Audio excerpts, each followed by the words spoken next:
한동훈 법무부 장관이 이른바 검수완박법 관련 공개 변론을 하기 위해 헌법재판소에 직접 출석합니다. 그런데 정작 검수완박법을 밀어붙인 민주당 의원 나으리들은 단 한 명도 나오지 않는다고 합니다. 한 장관이 직접 나와 변론을 한다는 소식을 듣고 쫄면처럼 쫄아붙은 것으로 추정됩니다. 성상납 이준석에 대해 더럽게 정치를 배워 더럽게 써먹는다고 직격탄을 날렸던 전여욱 전 의원이 이번엔 윤석열 대통령 비속어 논란에 대해 진단했습니다. 언제나 사이다 같은 발언으로 우리의 속을 뻥 뚫어주는 전 의원이 이 일과 관련해선 어떤 의견을 내놨을까요? 이재명을 쓰레기라고 원색적으로 비난한 SNS 글에 문재인이 좋아요를 눌렀다가 취소한 일에 대해 문재인 본인이 직접 나서서 해명했습니다. 잊혀진 채 살고 싶다던 희한한 인간의 희한한 해명, 잠시 후 전해드립니다.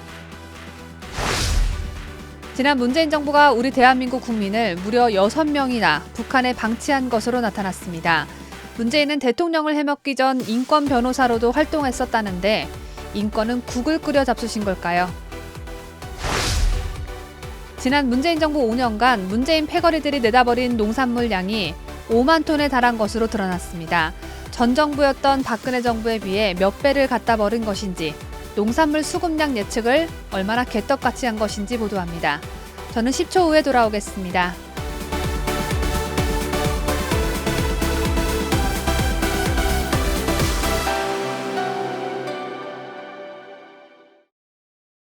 전 세계 각국에서 애청해주고 계시는 구독자 여러분 안녕하십니까? 2022년 9월 27일 화요일에 전해드리는 뉴스데일리 베스트 시작합니다. 헌법재판소가 바로 오늘 오후 2시부터 검찰 수사권 완전 박탈법과 관련한 공개 변론을 열기로 하면서 한동훈 법무부 장관과 민주당 조무래기들의 직접적인 변론 대결이 무척이나 기대가 됐었죠. 하지만 이 대결은 이뤄지지 않을 전망입니다. 국회를 상대로 권한쟁의 심판을 낸 법무부 측은 한 장관이 직접 나와 변론할 예정이지만 반면 피청구인이자 이 법을 추진하고 입법한 더불어민주당 패거리들은 단 한 명도 나오지 않고 국회 측 대리인단만 나올 예정입니다. 맨날 만취한 듯한 언변으로 세상에 저런 국회의원도 존재하는구나 라는 큰 울림을 선사한 이수진 의원은 어디 가서 또 술 퍼먹느라 못 나오시는 건 아니겠죠. 한동훈 장관 자녀에게 없는 이모를 만들어줬던 김남국 의원은 어디 가서 또 고모를 찾고 있는 건 아니겠죠. 국회에 출석한 대한민국 장관에게 반말을 찍찍하며 쪽제비 같은 눈으로 아무 말 없이 한 장관을 째려봐 깡패가 아니냐는 논란을 일으켰던 최강욱 의원은 어디 가서 또 다른 사람이랑 눈싸움을 하고 계신 건 아니겠지요. 이런 게 아니라면 도대체 왜 다들 안 나오시는 겁니까?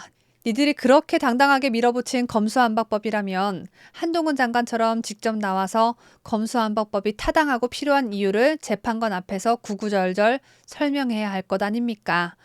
1대1 대결로 한동훈 장관을 절대 이길 수 없는 니들이 떼거지로 나와서 힘을 합해볼 절호의 찬스인데 이 찬스를 놓치다니 참 아쉽고도 안타깝습니다. 앞서 한 장관은 지난 21일 잘못된 의도로 잘못된 절차를 통해서 잘못된 내용의 법률이 만들어지고 시행돼 심각한 국민 피해가 우려된다며 헌법재판소와 국민께 가장 효율적으로 잘 설명할 수 있는 방법을 찾겠다고 말씀드렸는데 장관이 직접 변론기일에 출석해 소상히 설명드리고자 한다. 국민 피해를 최소화하기 위해 최선을 다하겠다고 말했습니다. 또한 법무부 측은 국회 입법 절차부터 위법하며 법 내용도 검사의 수사 지휘권을 사실상 폐지하고 고발인이 수사기관의 무혐의 처분에 대해 이의 제기를 하지 못하게 하는 등 국민 기본권 침해 요소가 많다고 주장하고 있습니다. 사실상 문재인을 지키기 위한 검수완박법, 사실상 이재명을 지키기 위한 검수완박법. 이 법이 무산될 수 있도록 한동훈의 법무부 측은 파이팅 해주시길 국민의 한 사람으로서 격하게 응원합니다. 다음 소식입니다. 윤석열 대통령 순방중 발언과 관련해 야권에서는 여전히 외교 참사라는 얼토당토 않는 비판이 쏟아지고 있습니다. 아무래도 민주당 애들이 참사라는 단어의 뜻을 잘 모르고 있는 건 아닐까 생각되는데 이와 관련해 전여욱 전 국회의원이 외교 참사는 이런 것이다 라며 중국 공안에 우리 대한민국 기자가 개패듯 두드려 맞고 나서 사과 한마디 못 받아낸 일과 김정숙이가 사드 반대 파란 나비 브로치 달고 나온 일을 소환했습니다. 전여욱 전 의원은 26일 자신의 페이스북을 통해 우리나라는 소국이라며 중국몽과 함께하겠다고 문재인이 납작 엎드리는 사대문이라며 베이징 가서 10기 중 8기 혼밥 치욕문이라고 했습니다. 전 의원은 박원순도 지지 않고 파리처럼 비비는 킁킁박, 이 나라 국민들이 얼마나 굴욕스러웠는지 기억 소환도 지겹다며 윤석열 대통령 넘어지면 이 대한민국 넘어간다라고 강한 우려를 표했습니다. 윤 대통령이 비속어 논란과 관련해 정면 돌파를 선택한 것을 두고는 윤석열 대통령이 돌아왔다, 민주당과 그 이중대인 MBC에 당당히 맞섰다. 윤 대통령 참 황당할 것이라며 사실과 다른 보도로 한미 동맹을 훼손하는 것은 국민을 위험에 빠뜨리는 것이다. 맞다. 진상규명 확실히 하겠다고 했다. 윤 대통령 정면 돌파다. 정답이다. 라고 윤 대통령을 열렬히 격려하고 응원했습니다. 끝으로 전 의원은 이재명 민주당 대표를 겨냥해 정과사범 민주당과 그 광우병 MBC 매국 세력이다. 선동 날조 그 죗값 치르게 해야 한다고 거듭 강조했습니다. 윤 대통령은 이날 오전 해외 순방 귀국 후 첫 출근길 약식회견에서 한 두세 개 초강대국을 제외하고는 자국 국민들의 그 생명과 안전을 자국의 능력만으로 온전하게 지킬 수 있는 국가는 없습니다. 그래서 자국 국민의 그 생명과 안전을 지키는 데는 동맹이 필수적입니다. 그런데 사실과 다른 보도로서 이 동맹을 훼손한다는 것은 국민을 굉장히 위험에 빠뜨리는 일이다.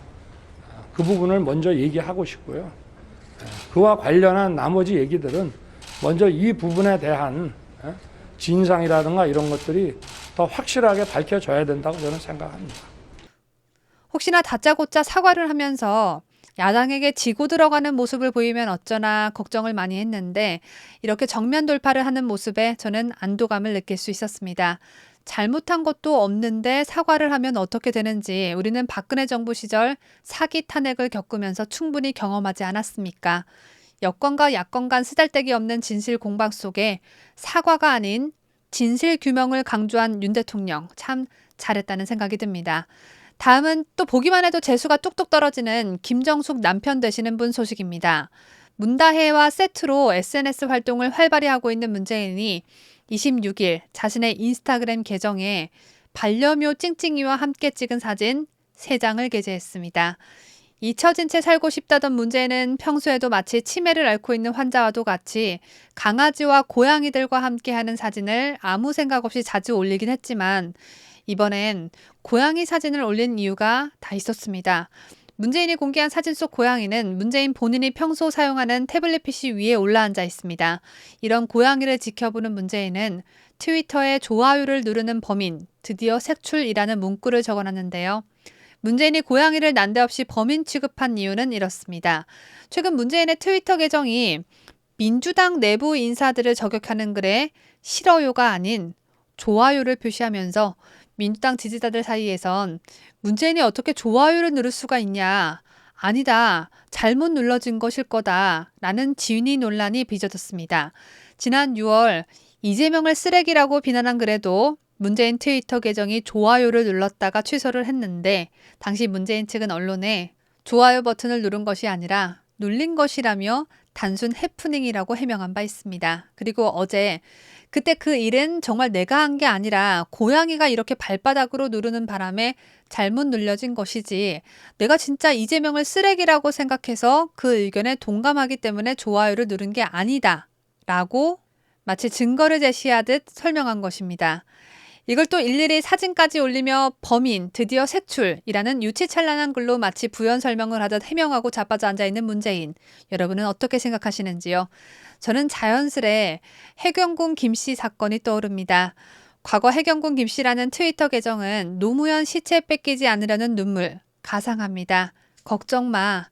이재명 지지율이 절대 문어벙이한테는 안 갈 테니 등 문재인을 비난하는 글을 주로 올렸었고 2016년 12월엔 문재인 아들 문준용 취업 특혜 글까지 올려 급기야 고발을 당하기까지 했는데 이를 수사한 경찰은 사실상 이 해경군 김씨라는 계정의 소유주는 이재명 부인이라고 판단했습니다.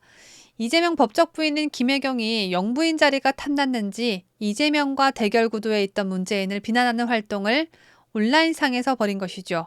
그래서 말인데요. 이런 이재명 집안에 문재인이 복수를 하기 위해 이재명 비난글만 찾아다니며 집구석에서 존팽이같이 좋아요를 누르고 그리고 그게 화제가 되니까 괜시리 내가 그런 게 아니다. 우리 집 고양이가 그런 것이다. 이런 건 설마 아니겠죠. 문제는 이재명 비난글을 쓴 당사자가 아니라 단순히 추천 버튼만 누른 것이어서 이거 뭐 조사를 벌여서 진짜 범인이 문재인인지 고양이인지 찾아낼 수도 없고 참 난감합니다. 다만 2016년 9월 문재인 본인 트위터에 일본 야동이 올라왔을 땐 왜 이런 기상천외한 해명을 하지 못했는지 이건 좀 아쉬운 부분입니다.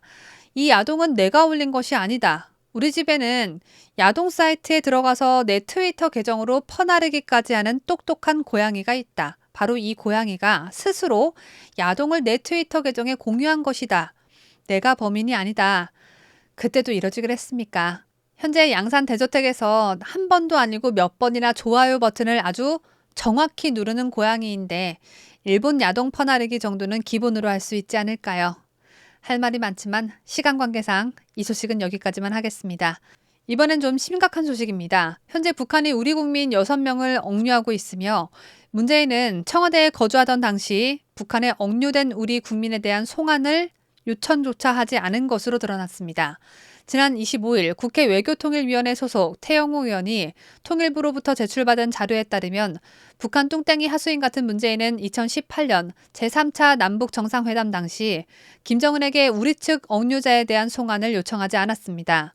2018년 6월 1일 남북 고위급 회담에 우리 측 수석 대표로 참석했던 당시 조명균 통일부 장관은 고위급 회담 종료 후 기자회견에서 남측 주민들이 북한에 억류된 억류자 문제에 대해 논의했다며 부측에선 북한에 억류된 우리 국민 6명의 석방 문제에 대해 관련 기관에서 검토 중이라고 설명했다고 말한 바 있습니다.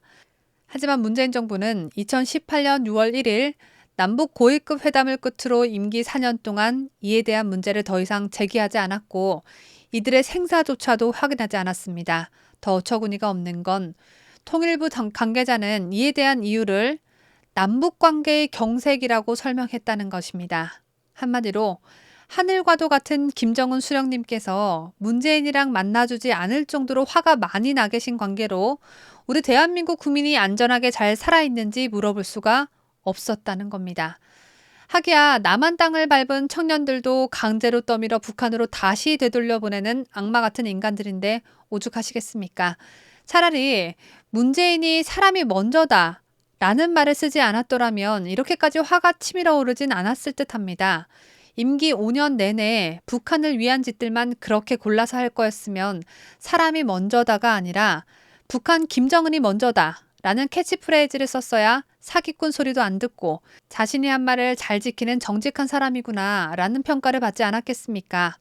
아울러 사람이 먼저다 라는 문구에 속아 넘어간 사람들은 반성하시길 바랍니다. 만약 당신이 어쩌다 북한에 갔다가 억류됐는데 자국 대통령이 김정은을 직접 만났음에도 불구하고 얘기조차 꺼내지 않고 입도 뻥끗 안 했다. 이렇게 자신을 이 문제에 대입시켜 생각한다면 문재인을 지지한 지난날을 저절로 참회하게 될 것입니다. 이어서 또 문재인의 대단하신 업적 한 가지 전합니다. 문재인 정부 5년간 폐기된 비축 농산물이 총 5만 3천여 톤으로 박근혜 정부의 8배 수준에 달하는 것으로 나타났습니다.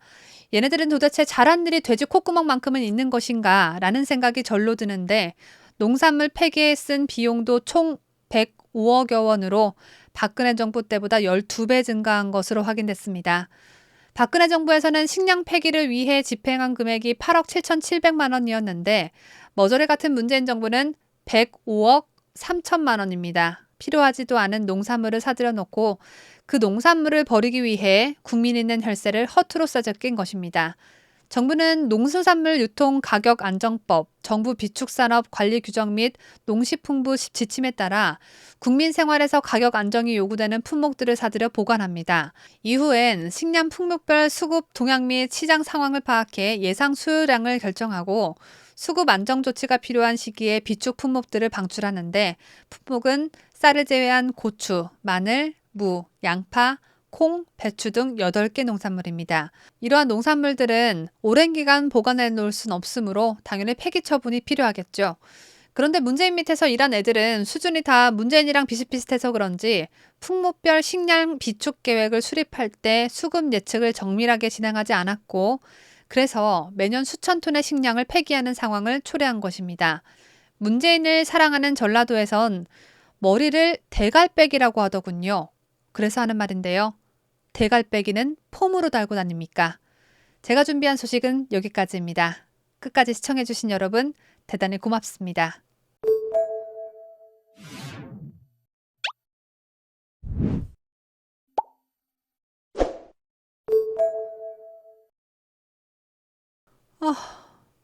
문재인 소식을 너무 많이 하니까 토 나올 것 같아.